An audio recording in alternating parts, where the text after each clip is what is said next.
Bonjour à tous, j'espère que vous allez bien. Je vous souhaite la bienvenue dans ce nouveau vlog auteur.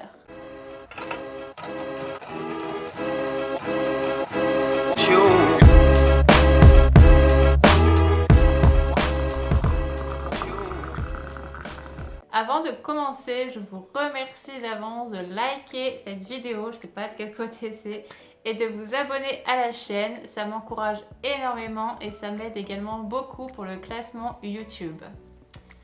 Le point pub fait. Aujourd'hui, je vais vous parler d'une expérience que j'ai vécue en tant qu'autrice. C'est le retour de la bêta lecture.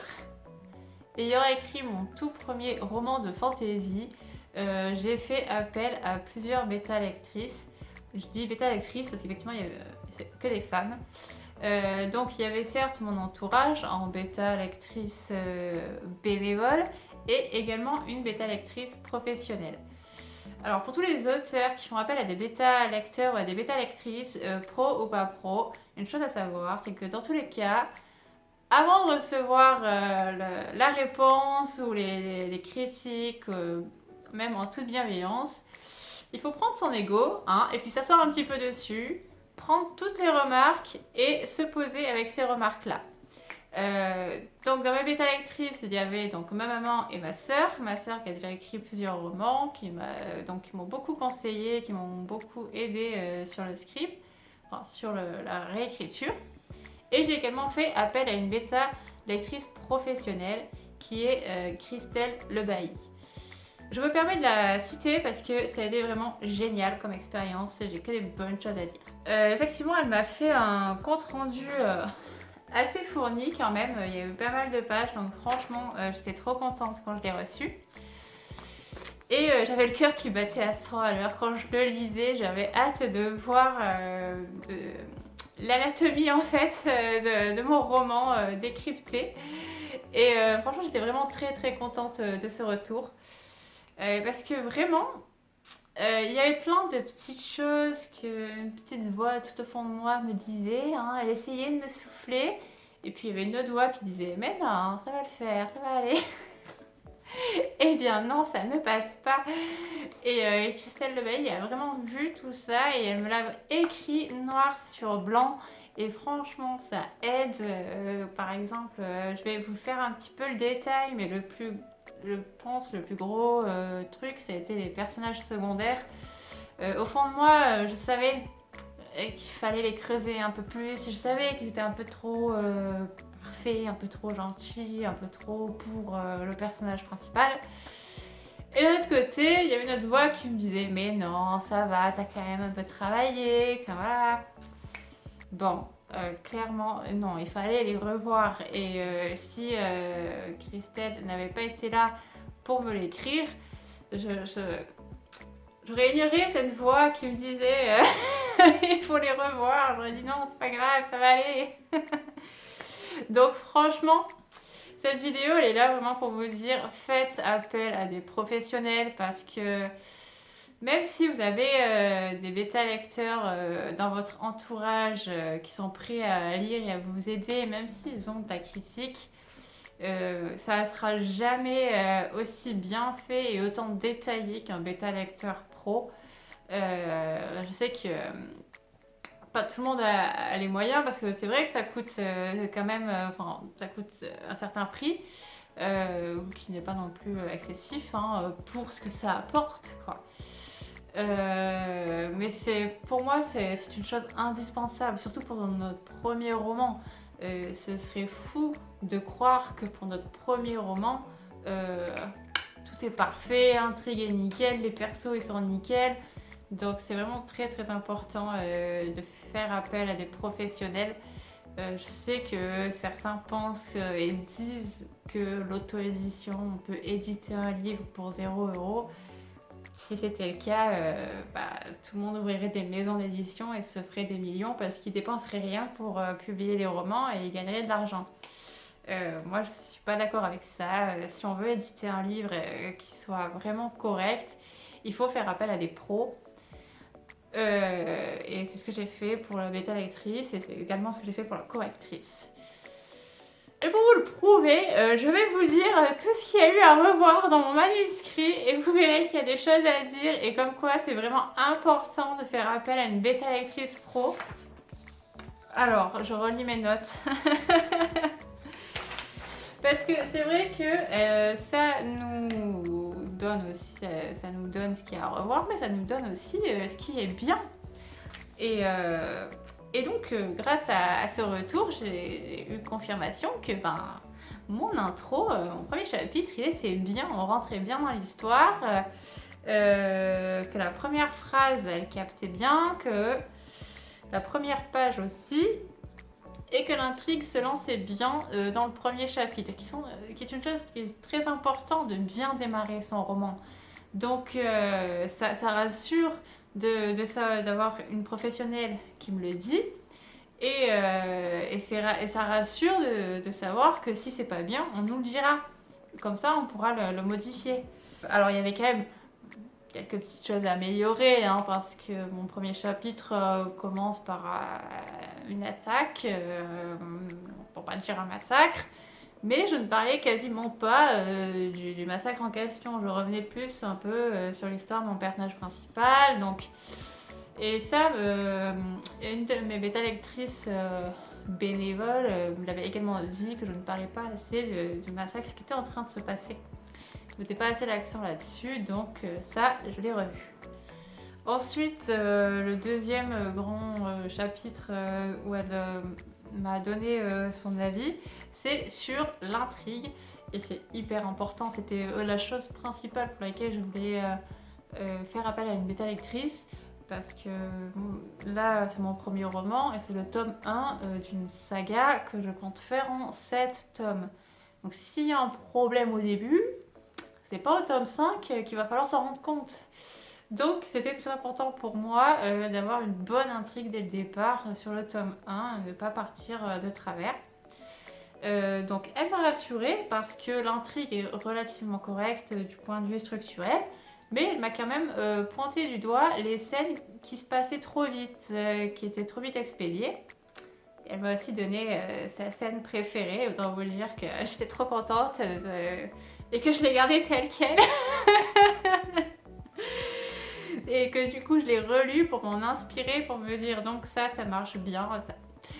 Donc voilà, donc elle m'a donné un peu les scènes qui étaient trop vite expédiées et j'étais totalement d'accord avec elle. Donc du coup, j'ai revu un petit peu ces scènes pour les rallonger correctement, hein. Pas faire rajouter des choses pour rajouter des choses, mais pour amplifier un peu l'émotion, parce que des fois, je coupais un petit peu. Genre, c'est bon, t'as eu d'émotion, allez, on passe à autre chose. Et c'est également là où elle m'a signalé que mes personnages secondaires manquaient un peu d'envergure. Et donc du coup ça aussi, j'étais d'accord avec elle, mais tant que c'était pas écrit noir sur blanc, je faisais un déni. Alors il y a également une romance entre deux de mes personnages, et sauf que c'est pas une romance qu'on voit venir. En fait, elle a trouvé que elle aurait aimé que ce soit mieux amené, qu'on le voie venir pour pas l'imposer à la fin.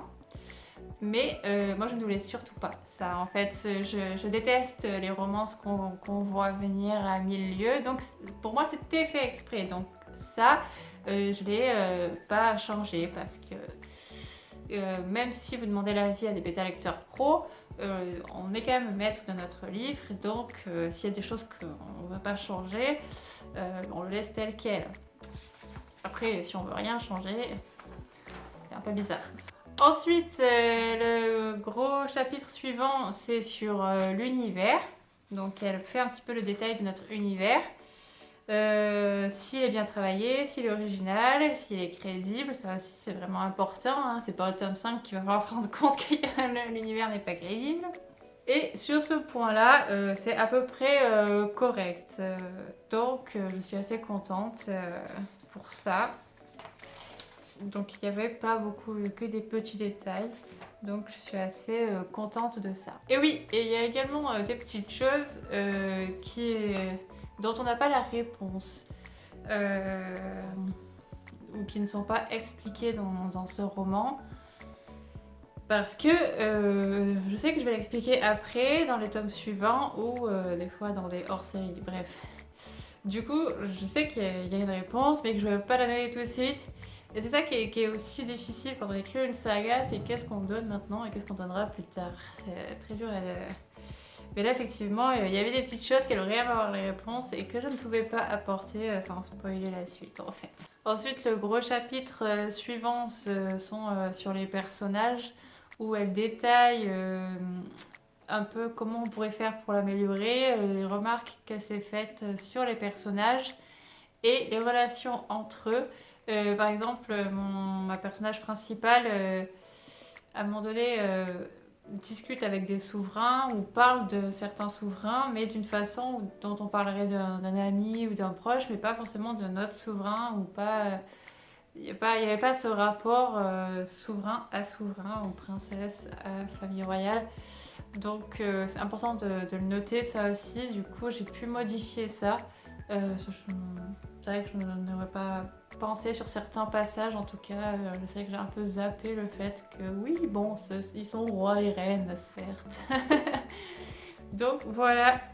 Donc là, oui, il y a eu pas mal de petites choses à améliorer, de petits détails à penser. Donc je suis assez contente d'avoir pu modifier ça. Elle me donne également quelques conseils sur la narration, de mettre plus de tel plutôt que... Non, de arrêter de mettre du tel plutôt que et de mettre du chaud. Enfin bon, arrêter de dire quelque chose, plutôt le montrer. J'ai tendance un petit peu à dire au lieu de montrer vraiment ce qui se passe. Ensuite, le gros chapitre suivant, c'est sur les dialogues. Donc là, il n'y avait pas de gros problèmes, mais mes personnages n'avaient pas chacun leur voix. Et j'avoue que c'est hyper difficile, donc j'ai essayé de modifier ça. Mais c'est vrai que j'ai beaucoup de mal là-dessus à donner, parce que je veux pas non plus que ce soit caricatural. Donc c'est difficile. J'essaye vraiment de leur donner une voix, une façon de parler un peu différente à chacun. En tout cas, j'ai essayé de creuser dans ce sens-là. Mais effectivement, oui, c'était très important. Ensuite, elle me détaille les descriptions. Et elle m'a noté notamment les descriptions où j'ai eu un petit peu de mal. Et elle a très bien senti en fait que c'est là où j'ai le plus galéré. Donc du coup, oui, c'est vrai que j'ai galéré sur la description. Et pourtant, j'étais persuadée que c'est là où je m'éclaterais le plus. Et en fait, c'est en regardant d'ailleurs une de ses autres vidéos de Christelle de Bailly que, quand j'étais en train d'écrire mon premier jet, que je me suis rendu compte que je faisais des pièces blanches en fait, c'est-à-dire que je ne décrivais rien. Rien ni personne d'ailleurs. Donc au bout d'un moment, je me suis dit, bah, quand même, va falloir décrire un peu. Donc j'ai essayé de rattraper ça sur la fin de mon premier jet et sur la réécriture. Mais il y avait encore des progrès à faire et il y a encore beaucoup de progrès à faire certainement. Mais du coup, ça m'a permis qu'elle m'a mis en lumière les descriptions où c'était un peu fouillis ou pas clair, où il y avait encore des choses à exploiter ou qui étaient un peu bâclées. Donc ça a été très utile, j'ai eu beaucoup de descriptions à refaire. Ensuite, elle fait un petit peu le détail de notre style en général. Savoir s'il est travaillé, si les phrases sont claires, s'il y a beaucoup ou non de maladresse, si l'écriture est dynamique, ou si on alterne un petit peu phrases longues et phrases plus dynamiques, plus courtes, s'il y a beaucoup de verbes faibles, beaucoup d'adverbes, beaucoup de participes présents, alors moi il n'y en a pas du tout, et s'il y a beaucoup de répétitions. Et ensuite, en commentaire particulier, elle marque un peu tout ce qu'elle a noté sur notre style. Donc on retrouve des fois un petit peu les consignes, les conseils qu'on a vus avant. Comme quoi, par exemple, je suis un peu vague dans mes descriptions. Et quelque chose qui m'a beaucoup fait rire, beaucoup trop de mentions au regard et verbe de vision. Vos personnages se regardent tout le temps. Oui, j'ai écrit de la fantaisie, du western en fait, c'est de la fantaisie de western. Et en relisant, je me suis rendu compte, mon Dieu, mes personnages sont toujours en train de jeter un coup d'œil, de regarder, ou d'écarquiller les yeux. Mes personnages écarquillent les yeux quand ils sont étonnés, genre... Oh. Donc c'était très drôle à lire et à relire du coup quand je m'en suis rendu compte. Et encore, je pense que j'ai même pas tout lu. Mais oui, c'est vrai que j'aime que mes personnages se regardent. Et ensuite, un chapitre sur la technique. Donc là, j'étais très contente parce que orthographe maîtrisée, oui. Grammaire et conjugaison maîtrisée, oui. Bon, j'avoue, je l'ai fait corriger avant de lui montrer. Parce qu'en vrai, je suis une bille en orthographe et je suis même pas sûre de mettre mes temps comme il faut. Donc, je n'aurais jamais osé montrer mon travail à une pro sans le faire corriger avant. Donc voilà, je l'ai fait corriger par une amie qui m'a proposé de le corriger bénévolement. Donc c'était une genre de pré-correction et là en ce moment il est en cours de correction par une professionnelle. Mais voilà, donc je pourrais dire à cette correctrice bénévole qu'elle est très forte parce que c'était nickel. Et ensuite, elle nous fait un petit point général, sur les descriptions, sur le ton du récit de manière générale, sur le découpage des chapitres, sur est-ce que le lecteur a envie de poursuivre sa lecture, sur le rythme, la progression des événements, tout ça, donc avec un petit commentaire en général. Donc voilà, ça c'est bien. Et donc elle le dit à la fin que oui, c'est vrai qu'elle met en lumière beaucoup de points négatifs, mais c'est parce qu'elle voit plus les points négatifs que les points positifs, mais je crois qu'en fait on est tous comme ça et c'est bien normal et c'est pour ça qu'il faut faire appel à une bêta lectrice pro, c'est pour qu'elle nous montre ce qui ne va pas. Donc certes, elle nous dit aussi ce qui est bien parce que ça nous regonfle un peu, mais l'important c'est de voir où sont les problèmes pour pouvoir les corriger. Donc vraiment, je ne regrette pas. Ça a été vraiment génial et j'ai beaucoup rigolé aussi à des moments. En relisant mon texte, en ayant pris connaissance de ce qu'elle m'a écrit, du coup j'ai dit ah oui, oui, oui. Donc vous allez voir. Vraiment, je vous conseille de prendre une bêta lectrice pro, encore une fois, c'est très important, surtout pour les premiers romans, mais même pour tous en fait. Il y a toujours des choses qui vont nous échapper, donc il faut avoir quelqu'un pour les mettre en lumière, ces choses-là. Donc j'ai fini cette vidéo, j'espère qu'elle va pas être trop longue. Merci de liker cette vidéo pour m'encourager à continuer et pour m'aider dans le classement YouTube. Et je vous dis donc à bientôt, soit pour un nouveau vlog, soit pour un nouvel avis fantasy, je ne sais pas encore. Allez, bisous!